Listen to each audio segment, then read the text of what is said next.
It is the 1st of June. I am so tired.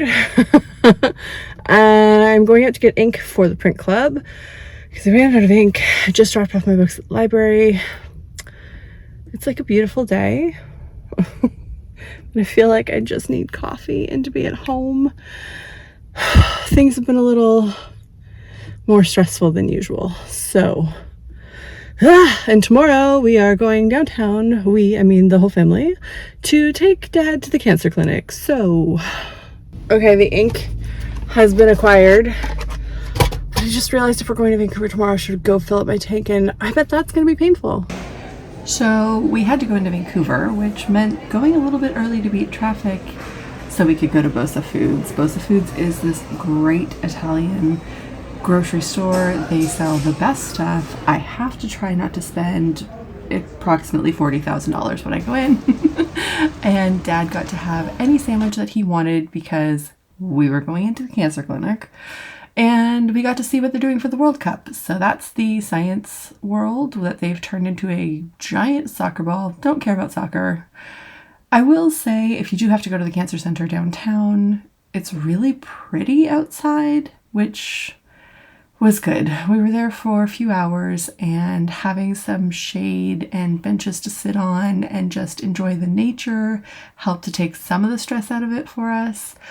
Yeah, it was a day.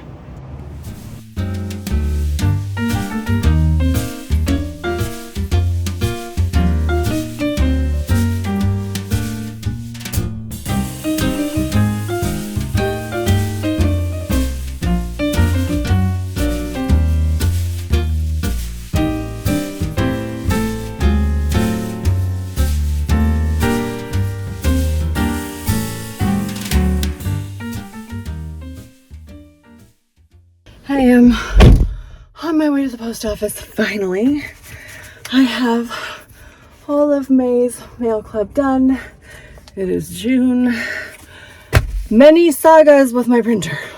Got to the post office and had to renew my postal box. Did it for a whole year. Please send me mail.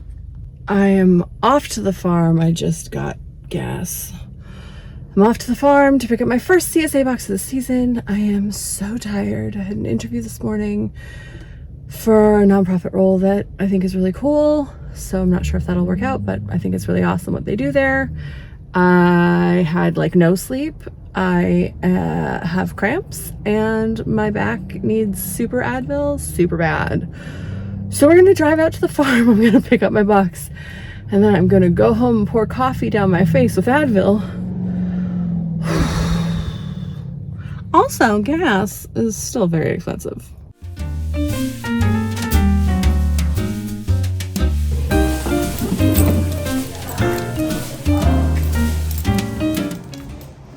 It's finally berry season. Oh my god, look at these. And I have another one down here.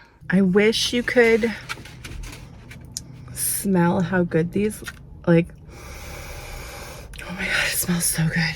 So good.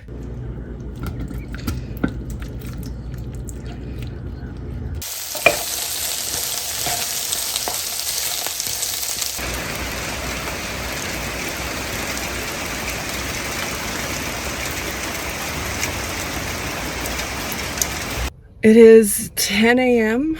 on the 7th, and I am already out in the world, and it is raining, which I don't mind actually. And I had to take my dad to church this morning, and so I stopped off at the bakery. I've stopped off at Cobb's, and then I brought out a book, and I'm gonna read a book and wait for him so I can take him home. But I also picked up pizza shells at Cobb's, so I think we're gonna do that tonight.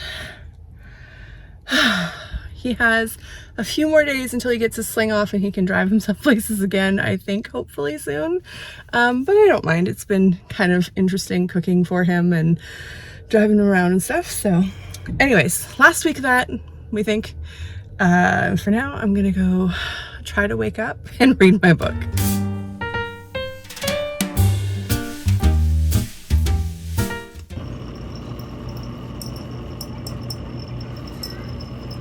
Hello.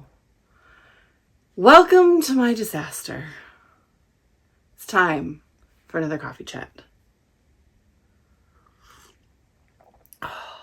This is my last coffee. I need to get more coffee, and I thought I would sit down. It's time for a coffee chat.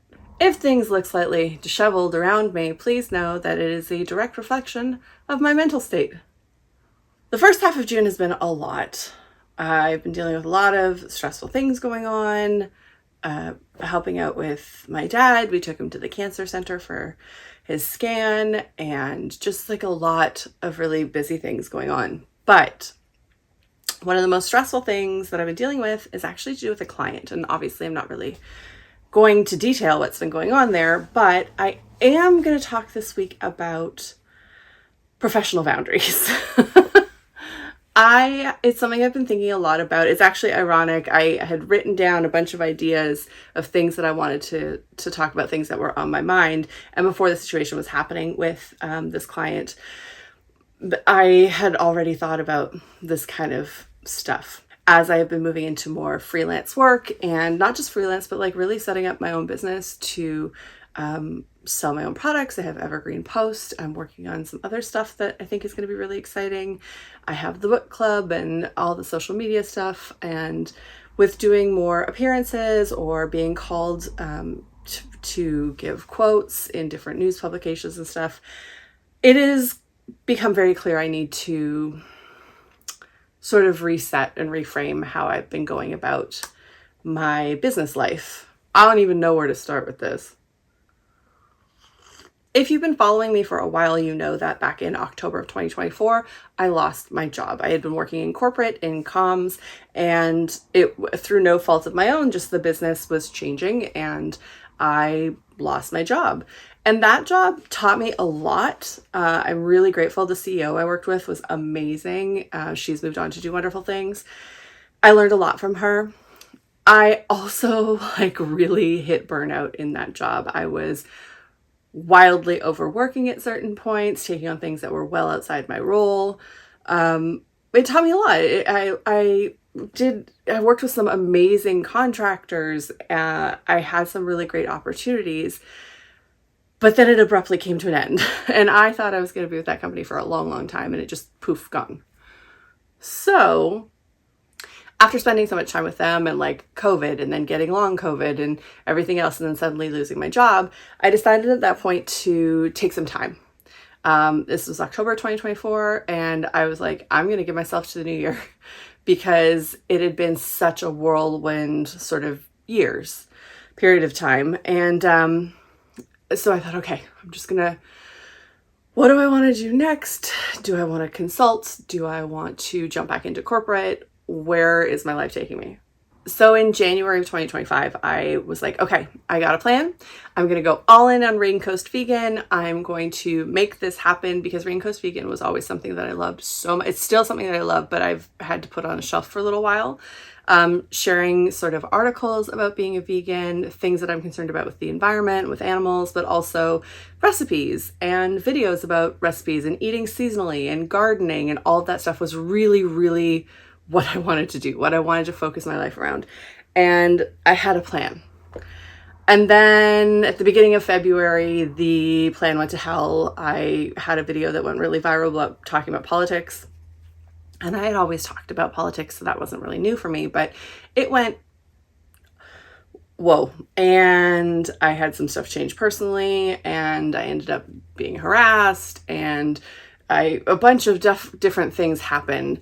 And I just sort of got propelled into the spotlight in a way that I wasn't expecting. I was hoping to do that with my plan. The thing that I had thought, okay, I have a plan for this. I have a schedule. I'm sticking to my content. I color-coded binders. I'm going to do this.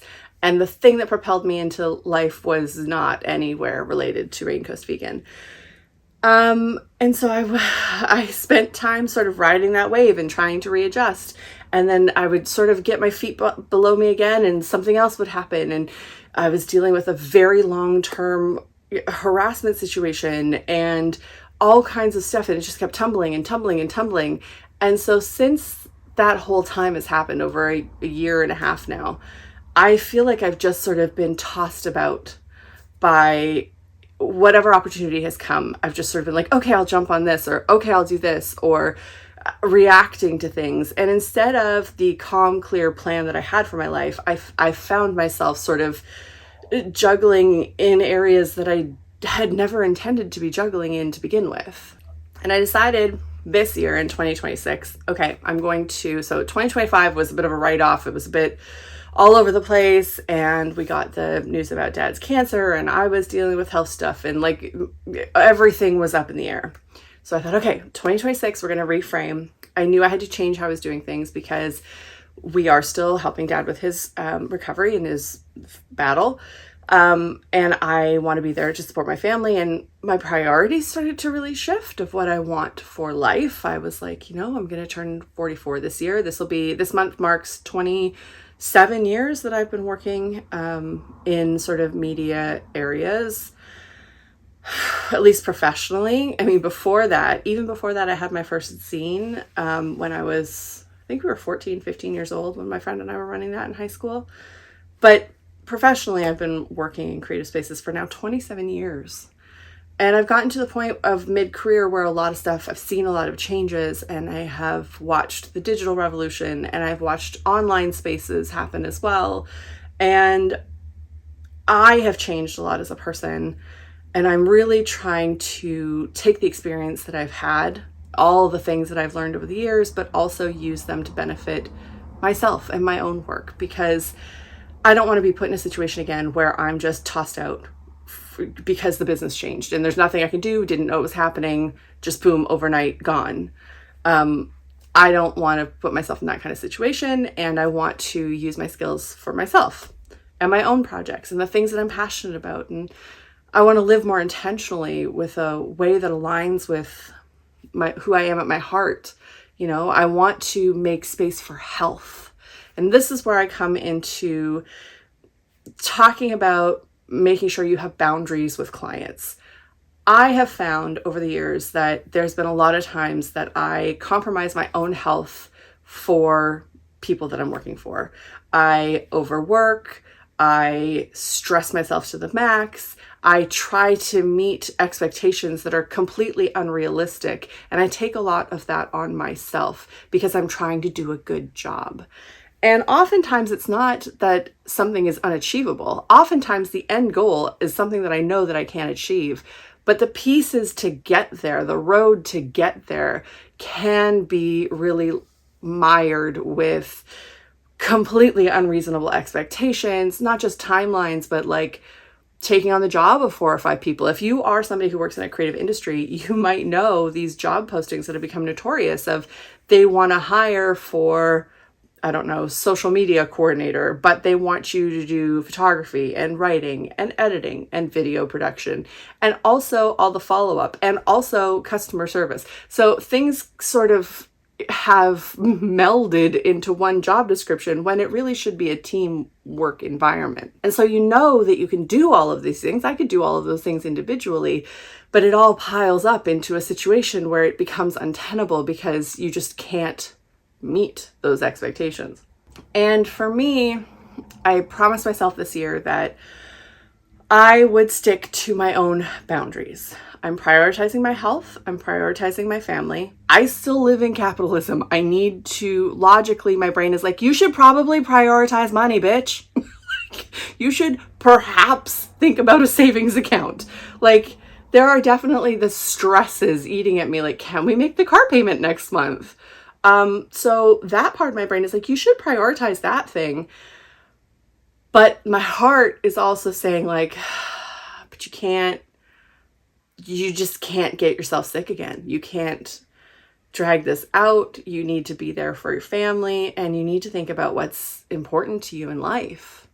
And for me, one of those things is I am going to try and stick to professional boundaries, which means when I say, not that I'm being inflexible, but if I say like, I'm not willing to do XYZ. For example, I was in a meeting with a client and somebody in the meeting sort of tossed out, we could get AI to do that. Immediately no. Like, that is a boundary for me, that if I am working with somebody and they are going to start considering using AI, I'm sorry, this is not the project for me. That's a very clear boundary. When it gets a lot more difficult is when you are really trying and you really want to do a good job, but you're not being treated well. You know, maybe somebody's speaking to you disrespectfully. I've had this in the past. You are being talked down to, you are being thrown under the bus. Like you find yourself on calls where you get thrown under the bus all the time, or you're like gaslit to saying like this happened when you're like, this did not happen and I have the email trail to prove it. I think making sure that you're communicating well with clients is so important. But I also think if you recognize you're in a situation that's extremely toxic, that you need to get out of it. I also don't like to take on work I don't like to take on anything if I'm not going to commit to it. That's, for me, I like to really think about it. Instead of just saying like yes to every opportunity, I'm someone who will say like, let me think about it. And I really need to think about whether or not, I won't even apply for a job if I'm like, I don't know if this aligns with me. I don't know if it's right. I don't know if I can commit my own time to it. I won't even apply or consider or talk to you if I don't think those things are realistic for me. I take my commitments very seriously. It is very, very rare that I've had to walk away from a job. But I find myself today in a situation where I'm going to have to do that. I think the project's really good. I think it has really good potential.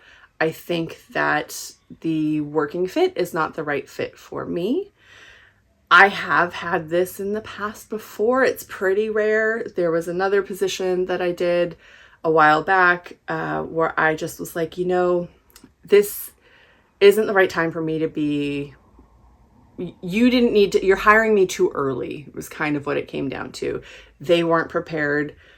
I felt they weren't prepared for what they were asking. Like they didn't have the basic details down. They knew they wanted to get from point A to point B, but they were closer to point A. And I was the person who would come in right before point B, essentially.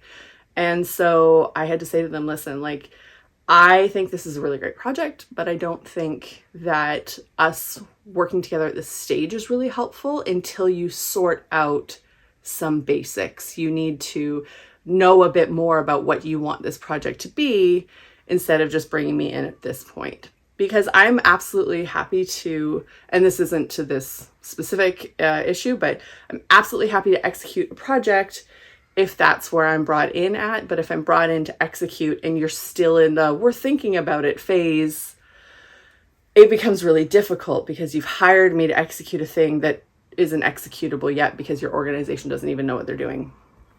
So that's happened to me in the past before. At a certain point, you have to just realize, like, if this is doing more harm to you personally, you might have to get out of it. And I don't look forward to those conversations. I really, really stress out about them a lot to make sure, like, am I doing the right thing? Am I overreacting? Because so often with women, we'll say, like, am I overreacting? Is this too much? But in this particular situation, I feel this is the right decision for me. I slept on it. I've really thought about it a lot over the last few weeks, but also I really slept on it last night and I woke up and I thought, no, I'm making the right call. And that is so hard. To be perfectly candid, I'm walking away from money that I need in the hopes that things work out for me, which is insane. I'm really just like taking a leap of faith. But I really believe in the work that I have been doing for myself. I really believe in Evergreen Post. I have not been marketing it properly, but I really believe that what people want is something more tangible and slower that they can interact with, that they know is not AI. I know in my heart that's the right move. I also know that more of the work that I've been doing lately has been writing and cultural commentary. My Substack is great. I think it's going to need to make some changes. I think I want to do more op-ed writing, and I have finally started writing my next book. This book is nonfiction. In the past, I have written fiction, and I do still want to query an agent and get that out there. I got sidetracked with that. That was my goal for 2025. Completely sidetracked. That goal never got published. So I would still like to, if anybody's looking for a speculative fiction with a potential series run of like 3 books, let me know. But But this one that I'm working on right now is a series of essays, humorous essays. This kind of writing is something that I've always done. It is definitely something that my mother has been like, this is the type of writer you actually are. She hasn't said like, stop doing fiction, but she's kind of like, I don't understand why you're not doing the other thing. But I have been toying around with it for a while, and I did seriously sit down a couple of weeks ago now and really wrote out an outline, and I know exactly what I'm writing now. I'm very excited for it. It's going to be very informed about everything that I've gone through with the internet, actually, and being sort of thrust into the spotlight and different things in that regard. I feel like the universe is pulling me to a point where it's saying like, you need to go and write now. You need to go and do your thing. And I am also working, so I have my Substack, I have Evergreen Post, which is my monthly mail club. But I don't know if it's too early to say this. I'm going to bring back a zine. Magazines are something I've always loved. Having a zine was the first thing I did creatively. When I was young, I remember saying, I want to be a photojournalist. And at the time, I thought it meant I could shoot the photos for the magazine, write all the stories for the magazine, and also run the magazine, because I was 8 and didn't know what that was. But that's always been, if you've been with me long enough, you know that I did try a Kickstarter many, many years ago for a magazine. And I just think it was like I was in the wrong time, the wrong place. Good idea, wrong execution. I've always blogged. I've always written. I've always put together sort of like inspiration, cultural commentary, things that are going on in the world. I've always done all of these pieces. And I think I'm at a point now where I'm like, okay, it's time again. You know, my first zine, I was 14, I'm going to be 44. So maybe 30 years later is the time to resurrect that part of myself. And I am sure I will talk about it a lot more with all of you. And probably this is way too early to put in a vlog, so maybe I'll cut it out, who knows. But after making the really hard decision last night to be like, I need to separate with this specific client, and, you know, after the immediate like, oh my God, terror, I really need to do this. And I sat down and I like mapped out 6 pages of how to make it happen. And it came so easily and so naturally, and it feels so aligned with who I am and what I want to do and the work that I've always wanted to create. So I think that's the next step. It doesn't have a name. Everything else I do is called Evergreen. Evergreen Post, Evergreen Current, Evergreen Book Club. Raincoast Vegan is obviously in that theme, so don't be shocked if it's still in the green theme. I don't want to give away too much. But that's where I'm at right now. My office is a disaster. I feel like this is such a reflection of where my brain has been at. And this feels like a cave, and I just need to brush it off and start new, because I'm kind of excited. I should be scared. I should be like, oh my God, girl, what are you doing? But I'm not. I'm kind of excited. The other big goals that I have this year, and if anybody watching this can make this happen, I really want to go to the Vancouver International Film Festival, and I want to go to the Vancouver Writers Fest this fall. Both of them happen in October. I am still looking for brands to partner with, so hopefully that'll happen. Probably I should just reach out to them directly. But those are my 2 big goals right now. More writing.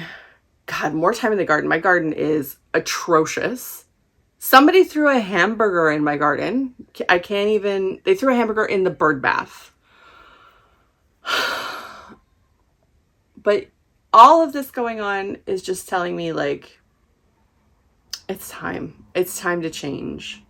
And I really need to start embracing the label of a writer more. I've been writing for years and years and years and years. And yet it is still something that until recently I've struggled with. I write for clients. I write for myself. I've been a writer, but it's something that when I look at like the Federation of BC Writers, which I've joined this week, for me, I'm kind of like, oh, It feels strange to call yourself a writer, but I am one. And I think it's time to just start really embracing it. I am going to clean this disaster of an office. I'm almost on my coffee. So yeah, a lot of changes coming up, but I think for the best. I have an email to send. I have some business to finish up. And then I am going to deep clean this office because it really needs it. But yeah, professional boundaries. That is the thought for this week. Make sure you're taking care of yourself first, because businesses and clients come and go, but your body, your health, your family, and who you are morally are the things that should stick with you. And it can be really difficult to enforce boundaries. It's definitely something that as artists, we always have the opinion of like, I'm just so thankful to have work. But at a certain point, you need to be like, no, put your foot down, stand up for yourself, take yourself seriously, and hopefully the rest will follow. If you like this video, please like, share, and subscribe. But actually, please like, share, and subscribe. Tell people that I am doing this. It really helps. I really want to monetize YouTube this year. I really want to make sure that the tech companies are paying me for the work that I'm doing. So please help me do that. Leave a comment below. If you have any questions, I'd be happy to answer them. If you love zines, like I love zines, leave a comment with whose zine you've been buying recently, because I really want to see what's out there. Find me on all my other socials. You have until the 20th of this month to sign up for the next month's Evergreen Post if you're interested in that. I just renewed my P.O. box for an entire year, so that is going to keep coming. Speaking of Evergreen Post, I do have videos that I need to put out after the first 6 months of Evergreen Post, so look out for that on the channel. And I hope you are all having a great day. Okay, we are going out. We are going grocery shopping. This is the outfit of the day. A little French inspiration. Okay, just took my mom down to the Eagles Club. They're playing Remoli this evening. It has been a very long Friday. And with that, it's the end of the first half of the month. I will see you next time.